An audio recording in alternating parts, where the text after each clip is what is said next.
I got told that I would never be able to live on my own, that I was too dependent on my parents. I ended up finding an apartment through subsidized housing, and I moved out on my own 40 minutes away from them. Uh, and you know what?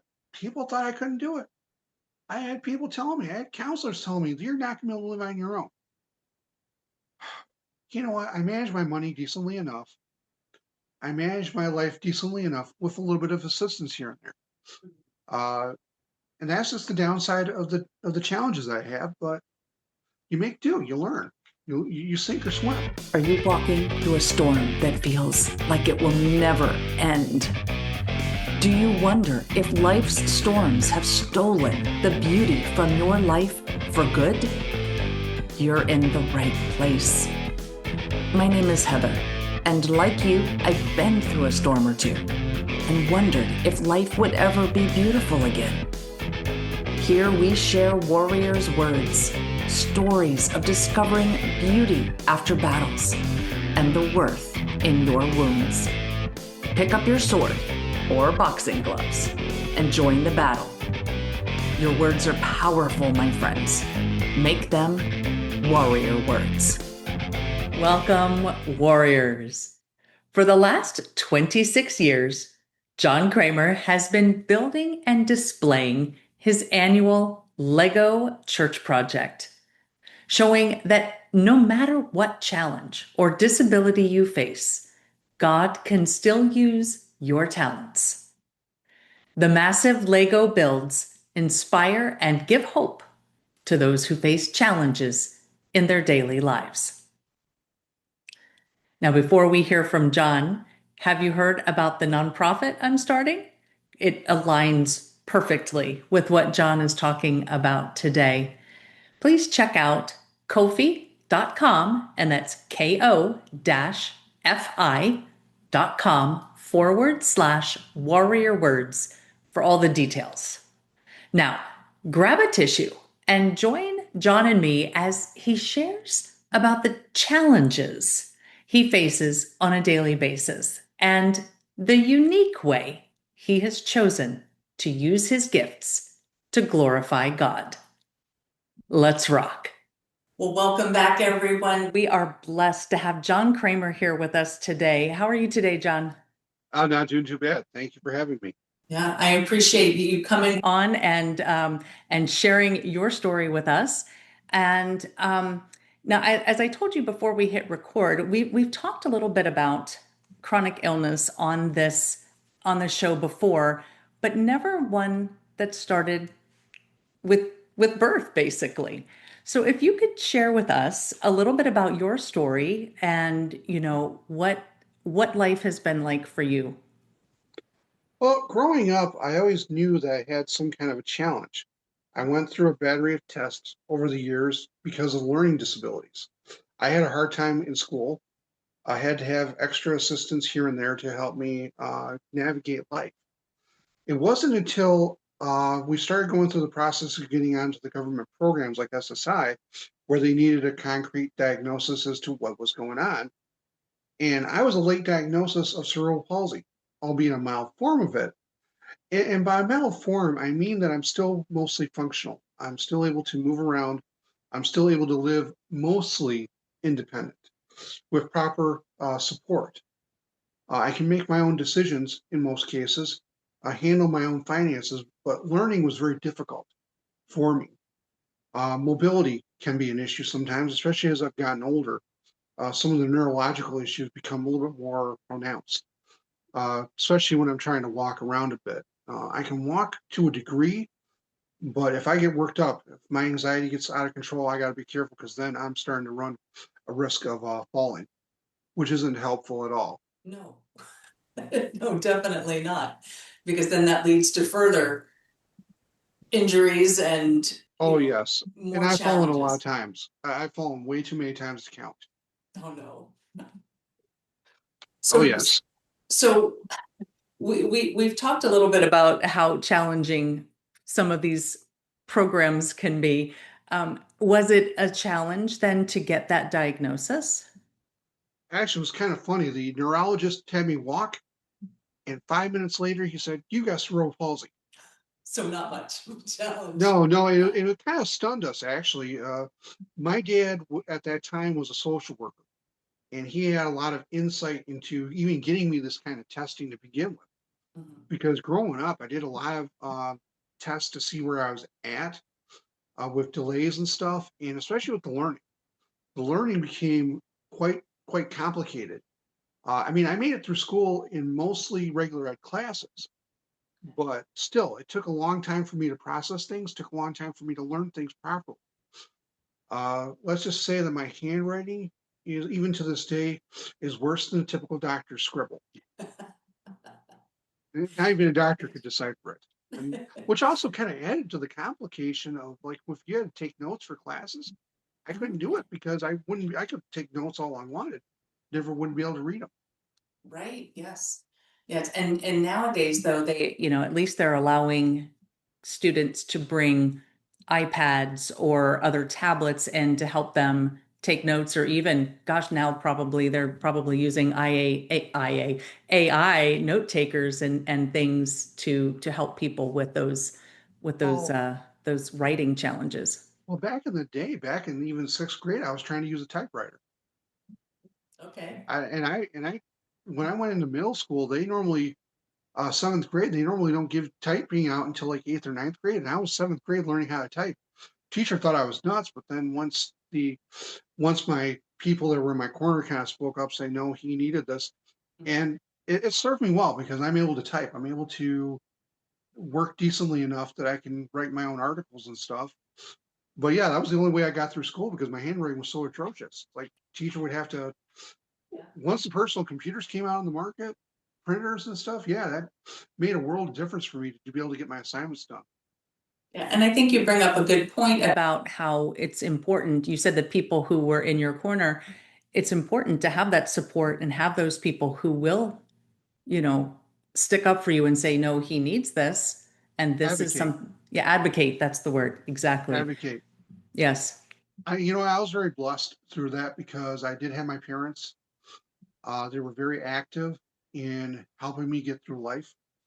But then I had teachers, I had counselors, people in the background that were able to make sure that I got the services that I needed. So yeah, and yeah, cerebral palsy is definitely a tricky issue because it's not a one size fits all diagnosis. The main issues that I have is with my balance. If you were to try and see me walk any great distances, I would start having problems. I have some hand-eye coordination issues that made learning how to drive extremely challenging. And even to this day, I still have problems with that, especially with certain types of video games that require a lot of movement. That can be a bit of a problem for me. I also have learning difficulties. I don't learn things fast as I should, and this impacts me like when I'm trying to learn music for the church because I do choir. So yeah, there's just a lot of other quirks, and it also opens up the door to other neurological conditions like tinnitus, which is that ringing in the ears. I Mhm. have that severe. I have a rare condition of the eyes called visual snow, where I see a constant static in my vision, especially at night. When there's no lights on in the place, that's when I see it to the full extent. And it's like you're trying to swim through a dust storm. Oh, wow. Okay. That just put a powerful image. Well, And that's the entire point. It's like, yeah. but the thing about it with me though is that yes, I've got all these challenges. Yes, I've got these chronic issues. I'm always trying to deal with something, whether it's anxiety or whatnot. Grace of God, I'm still able to do things that I need to do. Grace of God, I've been able to learn how to navigate life well enough to know the kind of support that I need, the kind of help that I need, and not be ashamed to ask for that help. That's Uh, a good point too. Yeah. it's like I had to give up driving many years ago because at some point my night vision, was too chaotic. It's like I was driving back from Detroit and it was a hard time seeing at night. It's like, oh my gosh, yeah, this is, and I had to sell my van because I couldn't afford the upkeep anymore because repairs are expensive. It was an Mhm. older vehicle, but you know what? You lose a little bit of your independence, but at the same time, you learn who you can count on. true. Very true. But I like what you said about how you have a lot of different challenges of varying degrees or varying, and I'm losing my train. See, I'm losing my train of thought now. Um, various types, I guess, is what I'm thinking. And with all of those that you listed, you could have very easily said, life is too hard. I'm just gonna sit here in my parents' basement and play video games. And I got told that I would never be able to live on my own, that I was too dependent on my parents. I ended up finding an apartment through subsidized housing, and I moved out on my own 40 minutes away from them. Uh, and you know what? People thought I couldn't do it. I had people telling me, I had counselors telling me, you're not going to be able to live on your own. You know what? I managed my money decently enough. I managed my life decently enough with a little bit of assistance here and there. Uh, and that's just the downside of the challenges I have. But you make do, you learn, you sink or swim. right. And then getting back to the point about advocating, not only did you have people who advocated for you, but you learned to do it yourself. Oh And yeah. that is so important to be able to learn what you can advocate for and then how to do that. Let's just say I ran into problems a couple of years ago where there was issues with one of the benefits I was getting, and I had to couldn't get make heads or tails with the state, and I had to I on my own I reached out to some local representatives saying, this is my problem. What do I do to fix this? How do I fix this? And through their advocacy, it's knowing who to reach out to. It's knowing how to navigate. It's like, and I'm pretty good. I'm pretty good. Grace of God, I'm pretty good enough with words. I can usually navigate on my own, but sometimes you do need an advocate. And understanding your challenges what allows you to know, is this something I can take on my own, or is this a little bit above my pay grade? Uh, Something I've had to learn. It's taken me years to learn this. It's taken me years to become comfortable with accepting my own disabilities. We have this unique, our society has these high expectations of what people are supposed to do. And we kind of put that as a one size fits all policy. And that's not how things work. Uh, there are things that in my own life I'd love to do, get married, but that may not be what God wants me to do. And it really kind of ties into my faith. And it really kind of ties into what I do with the project, because the foundation of what I do with that is to give people hope, to show that no matter what disability or challenge you face, and some people use the words interchangeably, they may see their challenges, but they may not see it as a disability, and vice versa. But I'm trying to give hope to people, say, hey, this is what God is doing in my life, quirky as it is, unique as it is, but grace of God, I have a unique talent because I'm not trained as an architect. Well, Schooling was a challenge for me as it was. yeah. Well, let's talk about that a little bit. So you mentioned the project, and for the people who are just listening, he actually did point over his left shoulder at a project that he has sitting behind him. So if you could tell us what that is and how it got started. This is, well, what you have behind me for the listening audience is this giant church built with Lego bricks that would take up a kitchen table easily. Yeah. I think the table that I have is sitting on is 4 feet, and it just barely is on there. 4 feet by 2 feet by 2 feet. So we're talking pretty massive. And there's also a full interior inside with over 300 figures, with lights, details, pews, everything organized. I can safely say that there are some people in there, that figures in there that are based on actual people, myself included. Uh, Anyone that I see has the potential of becoming a minifigure inside my work. But and I do this every year. I build, I display, I tear down, and I start the process all over again. So 26 years, 26 different projects. And I call it a project because it's ongoing. I'm learning more about my life through the bricks that I'm placing down. I'm praying at the bricks. I'm praying with my hands. I take everything that goes on around me with the world and I put it into the project every year. It becomes a silent prayer for the situations going on around us, whether it is our parishes struggling, our priests in need of assistance, to the answer to the call for vocations. Everything goes into it. And with my challenges, I'm just trying to show them no matter what challenge or disability you face, God can still use your talents. And Yes. that is what drives me year after year. Wow.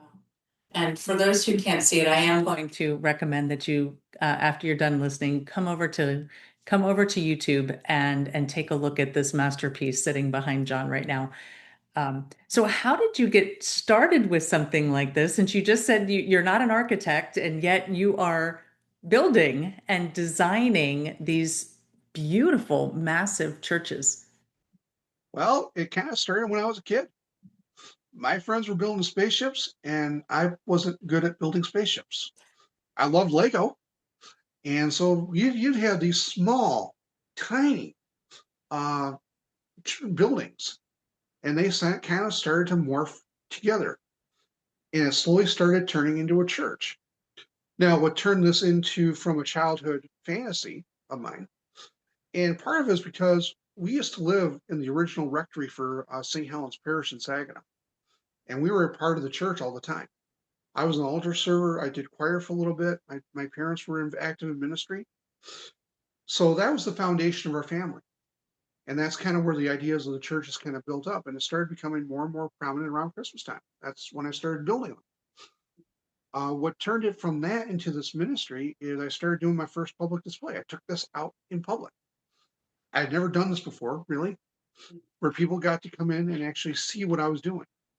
And you have to figure the first 4 seasons were very rudimentary interiors. They were not as elaborate as they are now. But I did my first display at Mount Zion, uh, the Charismatic Community in Flushing. Wonderful place. If you get a chance to visit them, if you're in that area, I encourage it for your audience. They're a loving community there and really blessed to be involved with them. So yeah, and then what happened is I ended up doing the display at Christ the Good Shepherd Parish, which was at the time known as St. Helens. From season 4 onward, I started bringing the project there around Christmas and Advent, my longest running display. And over the years with that, it turned it into this disability ministry where I realized that I had a voice. People were legitimately interested in learning about what I was doing. And I spent a lot of time praying for my reasons for doing this. Why am I doing this year after year? I could have easily given up at any given point, but the Lord keeps pushing me onward. And that is what kept me going. And here I am, 26 years later. I'm heading into the end of my current season and heading into the prelude for season 27. And it is kind of surreal just to realize that this is something I built. I remember one time I was doing a display somewhere and I was marveling at the creativity of the Lego building in front of me. It was the same thing that I had done when we were at the mall ages ago and they had a giant Lego display set. They had some stuff going on there and realizing that the work that I was admiring was my own. I was the one that did this. And that is an interesting experience to realize that I took the time on my own to build this in such a creative way. And the challenge is coming up with a new designer because these don't remain up. I'll tear them down and I'll start the process, reuse the bricks, reuse the parts. And it's always a question, well, what is he going to do next? Well, I was going to ask you whether or not you kept all 26. And then you just mentioned that you tear them down. I tear them down. How hard is that? Is that gut wrenching, or is that or is it freeing to know that you can now move on to something new? Bittersweet.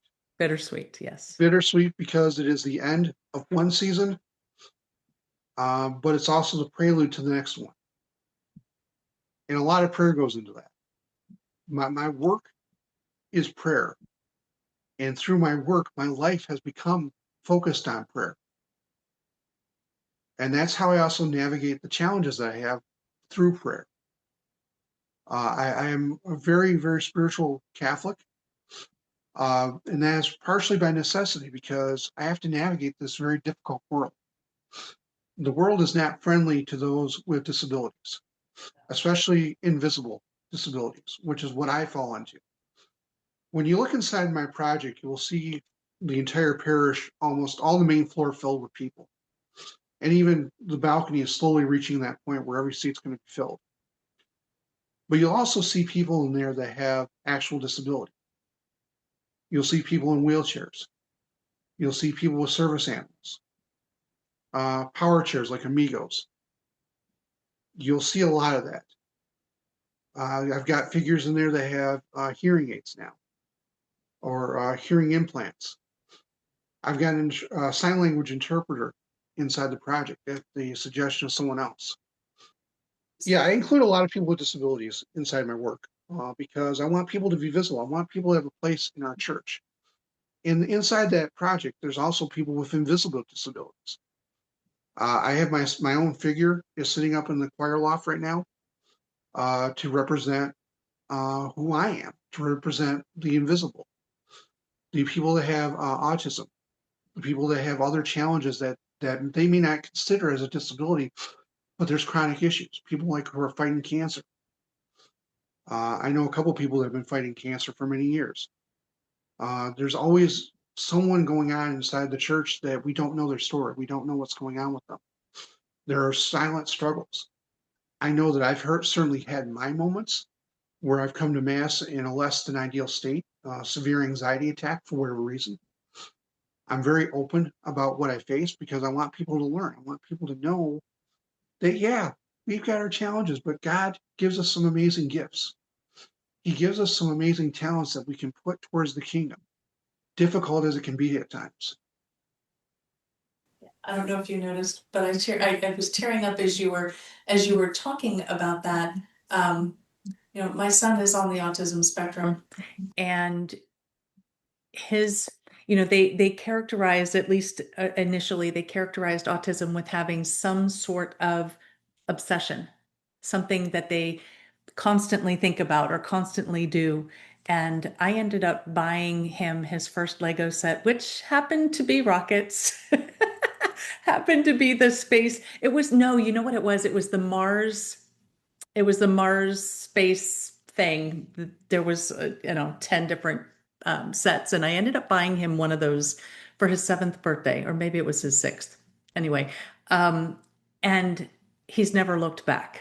Uh, and I used to get so frustrated with him because he would follow the directions and then tear it apart and then do something totally different with it. Well, that's kind of how I was too. I mean, I had a lot of Legos growing up. That was my main thing. But I also enjoy the creativity of the project. I mean, it takes me about 6 weeks to build this. Wow. And I have to, when I'm working on it, the world can be tuned out. I like building it in the wintertime because that way I can have the windows open and look at the snow that's coming down, or look at nature depending on where I'm at in the season. But it requires a lot of focus. When I'm working on it, I'm there for 2 to 3 hours on one day to up to 5 or 6 or even more, depending on what's going on. How smoothly is the build going? How well is the plan going on in my head? Do I have any design challenges that have to be fixed? Which has happened more than a few times. 26 years, you learn how to do things pretty effectively, but yeah, sometimes you have to go back to the drawing board. I imagine. And the other thing That made me tear up was your careful care, I guess, your loving care and prayerful care to include people um, who you don't know what their challenges are. No, I went through cancer in 2020, and I wasn't allowed to go to church because of everything that was going on yeah, that during was, that mess. But you can't, and unless you see somebody with a full head of hair one week and then they come back with a head shaved the next. You don't know. You don't know that somebody's undergoing cancer treatment, or you don't know what the person sitting next to you in the pew Uh, is enduring. Around the Yeah. same time, my mom was going through cancer for the second time.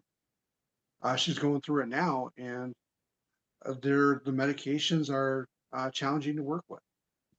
You've also got people that may be dealing like with AFib or other chronic issues like that can be quite challenging to figure out, and yet they still take the time to come to mass.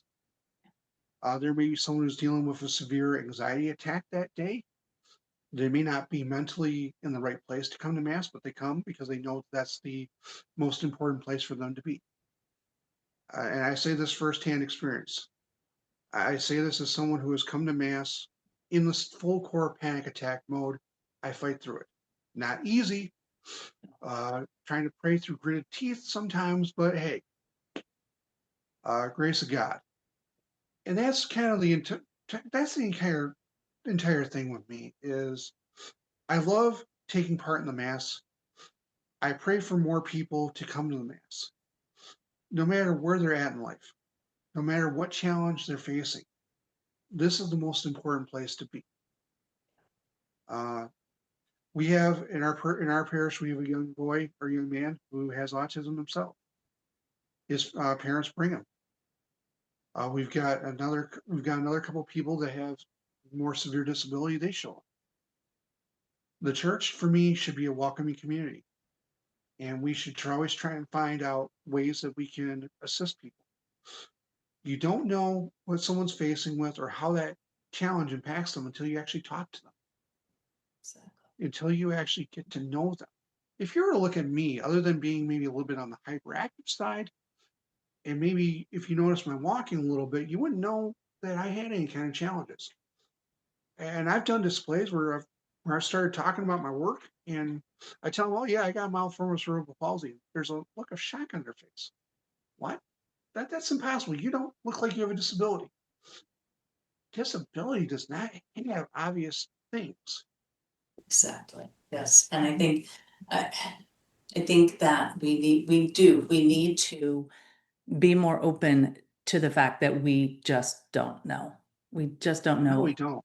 We just don't know anything that anybody is experiencing, and whether I like you mentioned, it's called an invisible illness or an invisible diagnosis, and sometimes I think that's hard because people don't know and people don't care and people don't they don't take the time, like you said, they don't take the time to talk to you and get to know what's going on in your life. And so by you including all of these various types of people and experiences, you are honoring everybody. You're honoring everybody that comes into this. Which pope was it? It may have been Francis who said that the church is a field hospital. Was it Francis who Yeah, said that? yeah. Um, I'm not sure who it was, but no, it's a true statement. Some people want the church to be a hotel, but no, it's here to mend the brokenhearted. I mean, and I say this as someone who's had his own challenges. I've had accidents on my bike before, and I've come to mass the next couple days, like physically moving difficulties.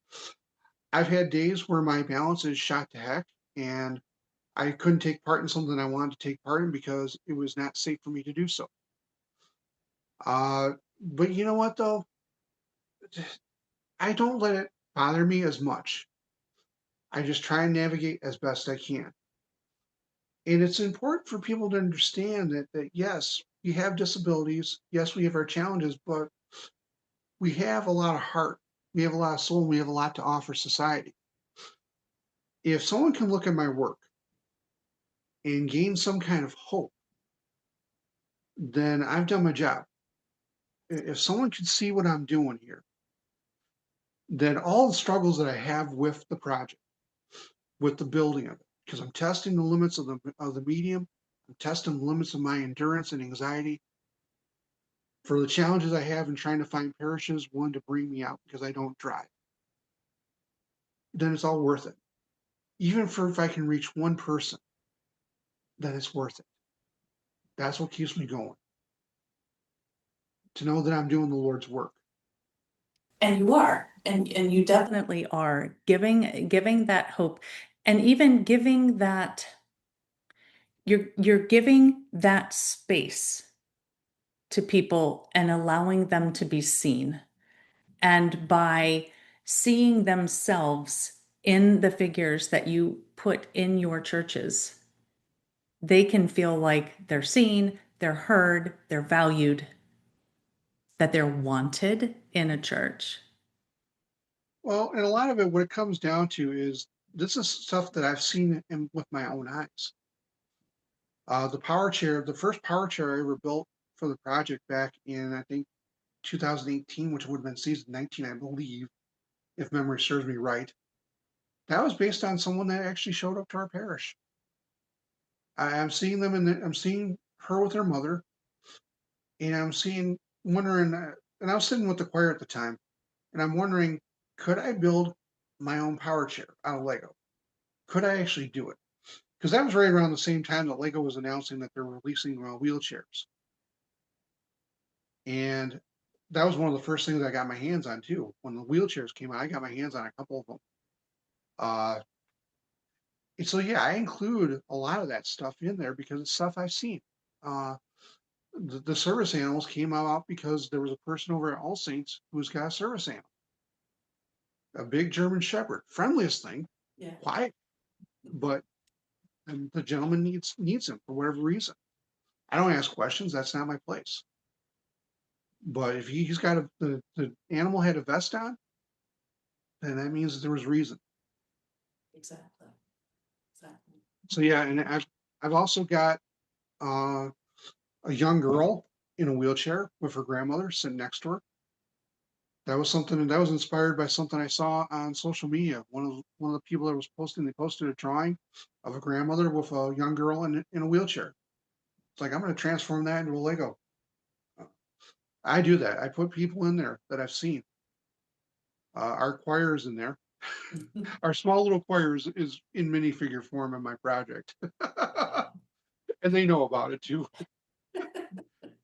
Well, I love the The way way you honor people and you honor your faith, and so ultimately you are honoring God and giving him glory, and that's just overall a beautiful thing, and I'm very in awe of what you are doing and how you translated or how you took the challenges and of people telling you you'll never leave home, and you say, well, not only am I going to leave home, I'm going to be successful at it, and you may not have used these words, but you created a ministry. You created a Yeah, ministry, and it's kind of like, I don't know. My son is very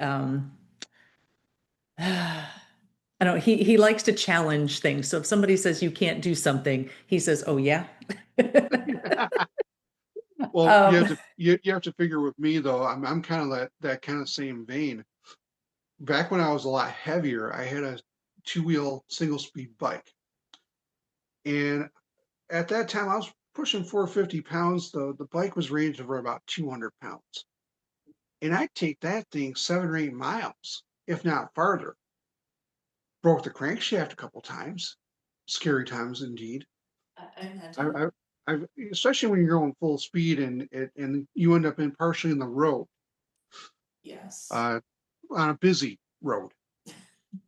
Uh, and I switched to a single speed adult trike that kind that you use for GM, and I can still put 7 or 8 miles on that in a single run if I wanted to, and I have. So yeah, I'm always challenging things in my own way. Can I do something? How do I navigate this?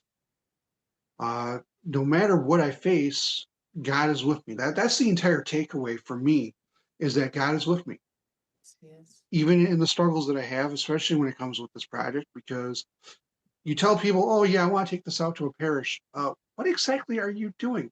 It's like I've got the interviews to show people what I'm doing and why I'm doing it. And I love getting the chance to talk about faith, disability, faith and disability, because they do kind of go hand in hand. You look at the lives of the saints, there were many that had their own challenges, Mhm. especially Father Silas Casey. He has learning difficulties, which I have. I wouldn't be able to learn languages. I guarantee you that much. But he followed God and he was humble about it. That's one of the things I really admired about him is his humble commitment to wherever the Lord was going to lead him, even if he may not have been sure of where he was going at the time. Right. And I've Yeah. certainly had my moments like that too. Yeah. Well, I mean, There was you know, how many times in scripture has God said, go do this? And I'm not going to tell you the outcome. I just want you to do Yeah, it. And so you do it. And sometimes you fight it first, but you do it. And then it ends up being something beautiful. And I mean, the fact that the Israelites stood there staring at the Red Sea when the Egyptians were bearing down behind them and they were told to walk through. And they've yeah. got the water coming on both sides. I mean, I can just imagine the awe and the fear and you just don't know. You just don't know. So yes, we have to move forward with humility and obedience and like you said, just try. You don't know something. You don't know if you can do something unless you try it, unless you actually take that leap of faith and be obedient.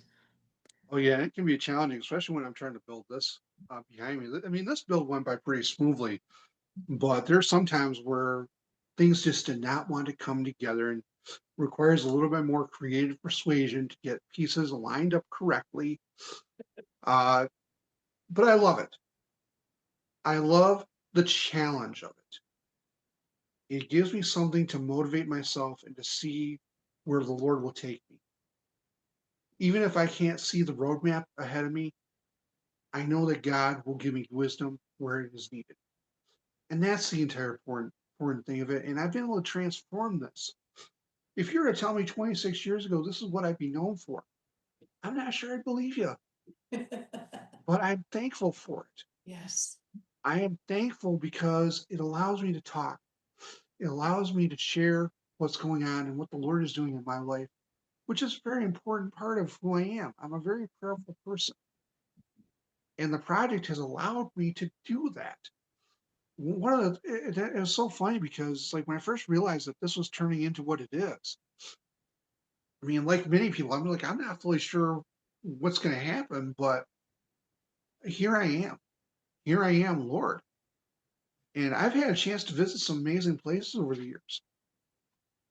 Had a chance. One of my favorite parishes to visit is All Saints in Bay City, St. James and St. Boniface campus. I got to visit there. I visit there every couple of years. Wonderful community out there. This year I got to visit St. Jude Parish. I've never been there before. The priest there, Father TJ, was one that was associate when I was a kid at my home parish. Okay. So that was kind of interesting. I got to see him in the beginning of his ministry and now towards the end of his ministry. Oh, wow. What a blessing. And now that, You're doing podcast interviews. Now you get to bring your project into hundreds and thousands of Oh yeah, homes all around the world. I've done radio interviews. I've done a lot of different programs, and that's something I also love to do. I love taking the time to share my story, and I'm always appreciative when people give me the opportunity. It doesn't matter. It doesn't matter to me what the numbers are for your show. It doesn't matter. Mhm. If someone is not used to doing interviews, hey, I'm more than happy to help out because I'm fairly easygoing. I've done enough of these to say that I've done 20 different interviews, maybe more. I've lost count, Yeah. and but then again, I don't worry about it. It's just I enjoy doing it. I enjoy sitting down and having the conversation because there are conversations that are needed. Yes. Um, Absolutely. yeah, I'm sure you've experienced it with your own family that disability is not kind of regarded in high esteem some days. There's a lot of misunderstanding of what disability is and what it isn't. That's why I'm here. I have a platform. I have the ability to talk about it. I talk about transportation in the mass all the time because we don't have a lot of options for those of us who don't drive. If I didn't have the music director in my parish, I'm not sure I'd begin the mass right. If I didn't have the backups on occasion from people that I know, well, not a lot of people are that blessed. And we don't take care of those around us.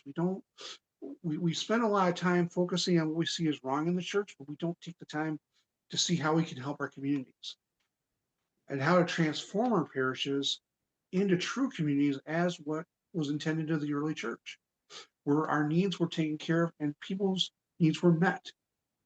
And I think that's something that we really need to get into. If I have an agenda, that would be it, is to make things easier on everyone, and that more people would come to Mass on Sunday. That's a good one. Definitely a good one. Well, as I had told you Earlier, I wanted to ask you if you had any warrior words for our audience, and you have given us a multitude. But if you had anything else that you had planned to say or had wanted to say, or maybe the Holy Spirit put a bug in your ear to say, what would you say to someone who's listening? It goes back to the foundations of my ministry. God gives us some amazing talents. He has blessed us abundantly if we decide to use them for the kingdom. There will always be challenges, roadblocks, difficulties, but in the end, it'll be worth it. Look to see what the Lord is doing in my life as an example. My life is far from perfect, and yet God has allowed me to do this amazing thing. And the one word that really stands out to me in all of this is hope. Hope that no matter what challenge we face, God can be with us, that we can find the resources that we need in order to live our independent lives. And by the grace of God, that we're still able to offer something to society and maybe change the stigma of what disability is and isn't. very good. Thank you so much. And then I also want to give you the opportunity To share with the listeners where they can find you and learn more about your Lego project and maybe season 27, right? 27 is 27, that 27 will be is start. coming up in 26. Yeah, so season 27 will probably be starting build probably around first weekend in February, although I wouldn't surprise me if it was like the last weekend in January. I've been notoriously known to do it a little earlier than intended, especially if we get a snowstorm. Anyway, where people can find me, they can find me on Substack, Praying at the Bricks. I publish a newsletter every month, usually towards the end of the month. So issue 57 just got released a short time ago. You can also find me on Facebook under Lego Church Project. And also you can find me on Twitter under Lego Church Project as well. I'm easily found. Uh, I tend to share a lot of prayer requests on that platform. So Well, I'm going to make sure that I get your Substack, your Facebook, and your Twitter into the show notes So people can click and come see you directly there. And I want to thank you for sharing everything, for sharing your challenges, your prayers, your hopes, your project. And I love how the project, it may physically look like a brick church, but it's a lot more than that. it As you is. have shared, have shared so eloquently with us today. And I thank you for your time and your willingness to be vulnerable. And then you're just absolute joy to have a conversation with. Thank And you.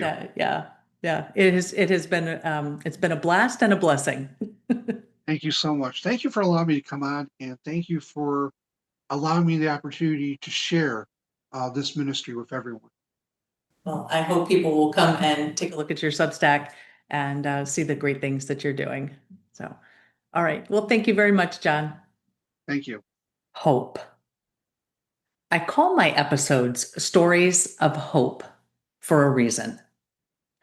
And this conversation with John just confirmed it. He explicitly said that his desire is to offer hope through his Lego Church project. And based on what he shared, I think he does just that. He says his builds have become a prayer for him. He prays with each brick he adds. He prays for the parishes it will visit. And he prays for the people who will see it and be touched by it. Now, speaking of people, it was so heartwarming to hear how the people in the pews have changed over the seasons in John's builds. He uses his experiences and pays attention to those around him. And then he allows others to be seen and know that they are valued members of the church, even when society says differently. And he drove home that point even more deeply when he reminded us that we never know what someone next to us is experiencing. And we'll never know if we don't talk to the people we see at Mass. Everyone walks through a storm at some point. And sometimes people just want to know that their lives matter to someone else. We, as members of the body of Christ, we know that God sees their value and their worth. But how will they know unless we act like members of Christ's body? Unless we talk to people, unless we do more than just punch our time card as we walk through the doors of the church, will they feel seen and known? Will you notice if they don't show up next week? Something to think about this week. Until we meet again, armor up, fight the good fight, seek beauty, and make your words warrior words. God bless.